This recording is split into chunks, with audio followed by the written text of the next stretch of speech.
In this lesson, we'll solve some problems that involve simplifying a parallel force system to an equivalent resultant force. First, though, let's review the basic idea. Here's three parallel forces that act on this plate. They've been replaced by a single resultant force and a resultant moment. Notice that the moment acts in the plane of the plate, and the reason, of course, is because each of these forces has a component moment around the x-axis, and also there's one around the y-axis. But there is no component moment along the z-axis, simply because the forces are all parallel to that axis. The two component moments for each force add up and give us a resultant moment, which is in the plane of the plate. And this, of course, represents that resultant. I can eliminate this resultant moment by moving this force somewhere else on the plate. Essentially, you have to move it in a direction this way in order to create the moment around moment axis back here, which is going to go in the same direction or turn around that axis the same way that this moment turns around the axis. So in other words, the resultant force times the distance d would have to equal this moment. The summation of forces in the z direction will give us our resultant force, and this equation is used to balance the moments. Although in the problems that follow, we'll find the location of this point by first taking moments around the x-axis, and then we'll take moments around the y-axis to find the coordinate location, instead of finding the answer the way I've just described it. But it's basically the same idea. All right, now we'll begin with this problem. We want to replace the force system by a resultant force and specify where it acts on the plate. So let me show you the plate again, and I'll assume the force acts at some distance x away and y away from the origin. So these are the coordinates that we need to find along with our resultant force. And to get these answers, we'll apply our three key equations. So summing forces on the plate, and noticing that this force goes downward in the negative direction, we have the following. Minus f of r, and that's equal to minus 10, minus 15,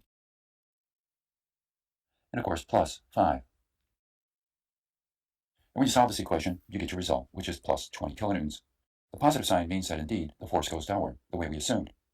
You can imagine if we had put it going upward, then this would be a positive on this side, and of course here we get a negative 20 when we solved. That indicates that it doesn't go up, it has to go down. Anyway, we know that this is equal to 20 kilonewtons. So we'll put it on our plate here so we can work with it. Now let's consider balancing moments. We'll begin by taking moments around the x-axis. And this force creates a moment which is going to be what? Plus or minus around the axis. Well, it tends to turn this way, doesn't it? So it's a negative moment. So I write that as minus 20. And our moment arm distance here is y. And we set that equal to. This force creates also a negative moment around the axis, doesn't it? In other words, it tends to turn this way.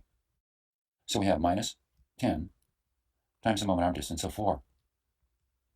What about the other forces? They don't create a moment around the x-axis, do they? So this is what we use to solve for y. We get an answer of plus 2. So indeed, y is shown in the correct direction. Finally, we have to get x, and to do that, we have to take moments around the y-axis. We have the moment of this force around the y-axis, which is going to be what? Plus or minus. It rotates this way. If you curl your fingers this way, your thumb is directed in the plus y direction. So we have a positive moment. 20 times x. We set that equal to. The moment of 10 around the y-axis, again, is a positive moment. It turns this way, doesn't it? So it becomes plus 10 times a moment arm of 3. We have a moment due to the 15. That moment is positive. It rotates this way around the axis. And therefore, it becomes 15 times 1.5.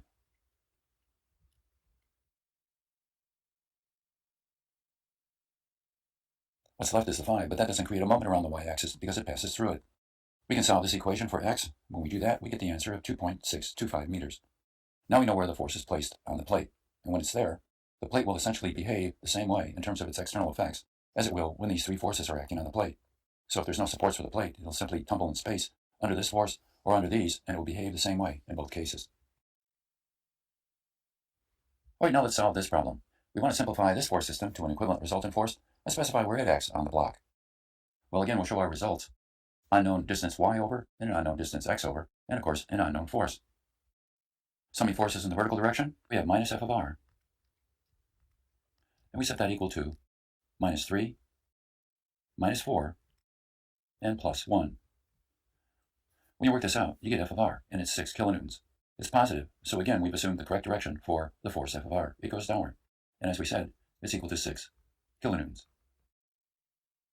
Now that we know it, we can locate it on the block. First, we'll take moments around the x-axis and find the coordinate y. Is the moment of this force around the x-axis positive or negative? Well, it goes this way, doesn't it? And if you curl your fingers like that, the thumb is directed in the negative x direction. So we start out with minus 6 times the moment arm distance of y. And then we set that equal to the moment of the 4 around the x-axis. Is that positive or negative? It rotates this way, and therefore it's a negative moment. Minus 4 times the moment arm of 4. What about this one? Plus or minus moment? It's going to be positive. It rotates this way around the axis. Consequently, we have plus 1 times 4. And finally, this one. Does it create a moment around the x-axis? No, of course not. And so therefore, when you solve this equation for y, you get the result of 2 meters. All right, now let's take moments around the y-axis and get our x-coordinate. The moment of this force around the y-axis, is that positive or negative? It's positive. It rotates this way, and therefore curling your fingers like this, your thumb is directed in the plus y direction. So we write 6 times x.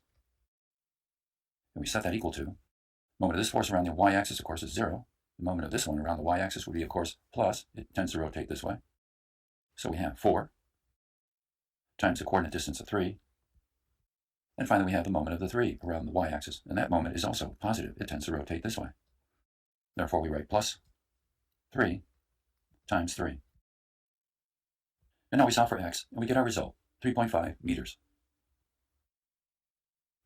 Well, here's our last problem. We want to simplify this force system to an equivalent resultant force and specify where it acts on this plate, which is in this case in the vertical plane. Well, to solve the problem like the others, first thing we'll do is we'll set up our unknowns on the plate. We're assuming that f of r goes in the negative y direction and is located at the coordinate point x and z on the plate. To get our results, of course, we apply these 3 key equations. So to begin with, then, we have minus f of r, and that's equal to minus 4, minus 2, and minus 6. And when you work it out, you get the result of 12 kilonewtons, plus 12 kilonewtons. What's the plus sign mean? It means that we've assumed this arrow correctly on our drawing. Now that we have our force f of r, let me put it on the drawing. And then we'll proceed to take moments around each of the axes, and we'll get our result for the location of the force. When we take moments around the x-axis, we'll find the coordinate z. Is the moment of this force around the x-axis plus or minus? Well, it tends to rotate the plate this way, doesn't it? And if you curl your fingers like that, the thumb is directed in the plus x direction. So we have a positive moment. It'll be 12 times the unknown distance z. And we set that equal to, no moment from the 4. We have a moment from 2. Is it plus or minus? It's positive. Actually, the 6 creates a positive moment too, doesn't it? It goes like this. And again, the thumb is directed in the positive x direction then. So let me write this out. We have 2 times 3. And then we add to it our 6 times 5. Solving for z, we get our result of 3 meters. Now let's take moments around the z-axis and finish the problem. The moment of this force around the z-axis, is that plus or minus? It rotates the plate this way, doesn't it? If you curl your fingers like that, the thumb would be directed in the negative z direction. So we have a minus moment. Minus 12 times x. And this all equals, the moment of 4 around the z-axis is going to be plus or minus. Goes this way, so we have a negative moment. Minus 4 times 3. And the moment of the 2 also creates a negative moment, doesn't it? Because again, it rotates this way. Therefore, we write minus 2 times 3. There's no moment due to the 6, obviously. It passes through the axis. When we solve this equation, we get our value for x, and it's 1.5 meters. So that's how you solve these problems. And having done so, we'll now end our lesson.